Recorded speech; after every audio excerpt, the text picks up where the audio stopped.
గాంధీ సరోవర్పై అధికార విపక్షాల మధ్య మాటల తూటాలు పేలుతున్నాయి. సీఎం రేవంత్ రెడ్డి మూసి పేరిట రియల్ ఎస్టేట్ వ్యాపారం చేస్తున్నారని మండిపడ్డారు మాజీ మంత్రి హరీష్ రావు వ్యాఖ్యలకు ఎంపీ చామల కిరణ్ కుమార్ రెడ్డి కౌంటర్ ఇచ్చారు. గాంధీ సరోవర్ కట్టాలన్న ఆలోచన ప్రభుత్వానికి లేదన్నారు. మధు పార్క్ రిడ్జ్ అపార్ట్మెంట్ 30 మీటర్ల బఫర్లో ఉందని తెలిపారు. ఆ అపార్ట్మెంట్ వాసులకు ప్రభుత్వం న్యాయం చేస్తుందని ఎంపీ చామల స్పష్టం చేశారు.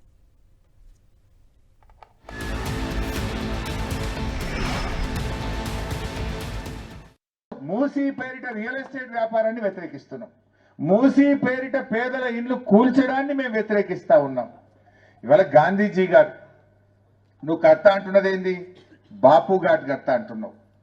బాపు ఘాట్ను ఆరాధించే వాళ్ళు ఉండాలి తప్ప బాపు ఘాట్ నిర్మాణం పేరిట బాధితులు ఉండకూడదు. గాంధీజీ గారు ఆయన అహింసావాది. ఆ అహింసా మూర్తి విగ్రహాన్ని పెట్టడానికి రేవంత్ రెడ్డి హింసా మార్గాన్ని ఎన్నుకున్నాడు.